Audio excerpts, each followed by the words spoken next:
The USA hit show Psych. We've got Dulé Hill. Dulé, good morning. How you doing? Not too bad, man. Thanks for coming to Chicago.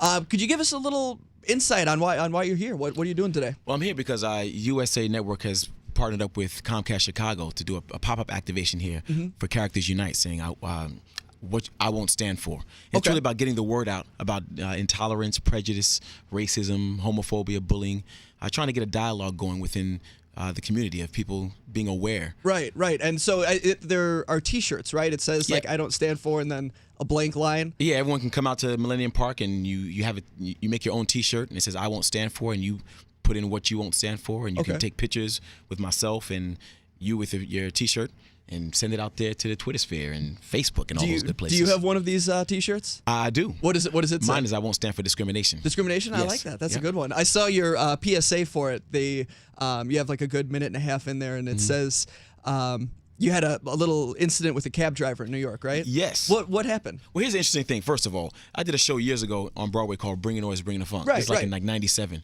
96. And we did a number called Taxi about how young black men couldn't get taxis in New York. And that was 15 years ago. Right. And just the other day now, I'm at Bryant Park, I had my same pea coat on and my scarf and, my newsboy cap. I think I look pretty chic overall. Yeah, I would say so. It looked GQ on there. So I'm walking out there and I see the taxi man and he sees me coming to him and I see him go and lock his door. And then when I get to the door, he pulls forward.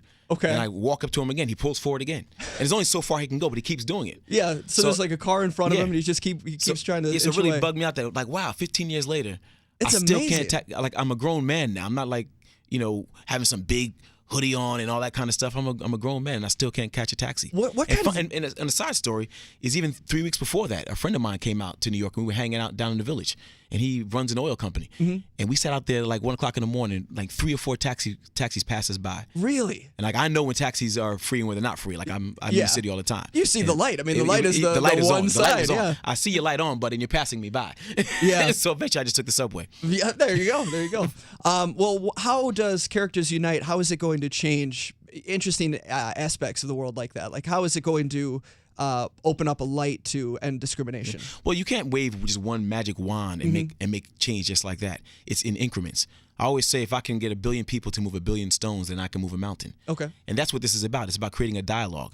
And if I can get you just to look at something a little bit differently and go have a conversation with somebody else, it may enlighten somebody else. So a little change can go a very long way. Very cool. And that's really what USA is trying to do. I like that. And speaking of USA, you've got your Psych is coming back on the air Wednesday, right? Is it the back premiere? on the air this Wednesday. It's been a long time coming, but here we come. Get ready. I saw on Xfinity you have an interview on there, and it's on the on-demand section. So every 5 minutes, if you fall asleep and you're watching on demand and it goes to that menu, you've got that interview come up. And they mentioned that you might be doing kind of a remake on Clue. Is that right? Yeah, we definitely are doing a remake on Clue. That's our 100th episode. Yeah, it's a Clue-esque episode, and we have Christopher Lloyd, Leslie Ann Warren, and Martin Mull from the movie. Are you going to have 3 endings? Is there going to be kind of a surprise twist at the end? I think there may be a surprise twist at the end. I think we really knocked it out the park with this one. It was a fun episode to do, and I think the psychos are going to really love it. I'm sorry, I have to cough.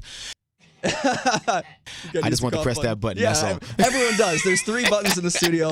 One's got on, one's off, and then one is cough.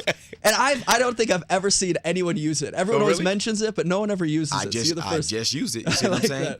I'm going to take a picture of it too. Well, with that Clue reference, I was kind of wondering, all of the episodes in Psych, they've got some sort of reference to an 80s movie or TV show. How do those come about? Like, how do you guys get those ideas? Well, Steve Franks and James Roday are like 80s freaks. Okay. I mean, they're just really, they have some screw missing somewhere where they seem to be stuck in that timeline.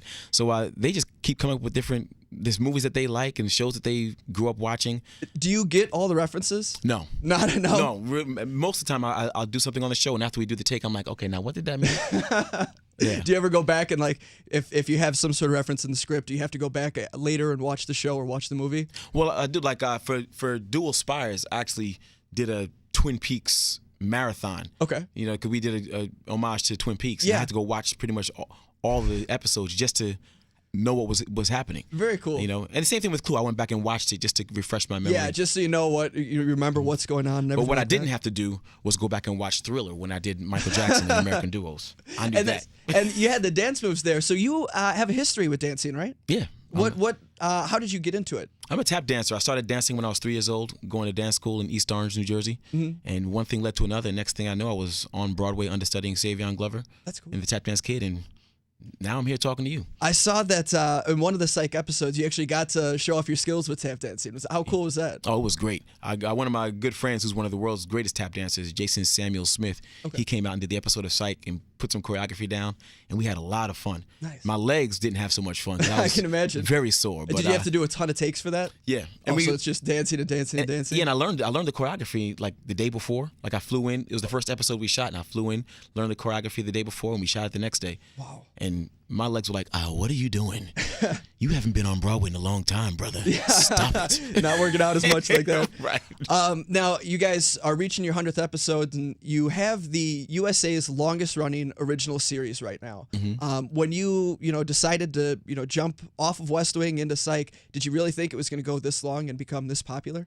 No, I mean, you always have the hope that it will be on the air for a while, but I never thought it would be on this long. I mean, going into our season 8, I'll actually be on the air longer than I was on West Wing. Really? So I mean, okay, yeah. we did 7 seasons on West Wing. Yeah. So I'm humbled and I'm thankful for the engagement and the commitment that the Psychos have. That's cool. To keep us on the air. Now, my personal question is, first of all, I love the show. I don't think I've mentioned that yet. But watching it, you always get named a different name other than Gus. What do you have a favorite? Do you remember anything specific? My favorite is always the first one, which is Gus Silly Pants Jackson, because Roday did it just in a take and he just improv'd it. And I remember after the take, I was like, "What did you call me?" So that's always been my favorite because that's what started the whole thing rolling. And then my second probably would be Lavender Gooms. That's a good one because too. Lavender Gooms is actually my great aunt, and she's still alive. Oh, that's what really I mean? cool. Which we actually call her Aunt Tit. Actually, we're Jamaican, so we have right nicknames like that. And so like that kind of came up organically through James, and you guys have that kind of on-air chemistry. Are you guys friends off I can't the set? stand that dude. Really? He is an ass. I'm not playing. No, he's good people. I love James a lot. There's a mutual respect that we have for each other, and I think that is, people can see that on air, and it's allowed us to find creative and fun things to do on air, and it's kind of gone through the rest of the cast and all the crew. So we have a good time up there. Nice. And are there a lot of off-scripted moments like that on the show? Yeah. Yeah, there's a professional broadcaster. Oh, yeah. Sorry about that. Well, I'll cough in the meantime.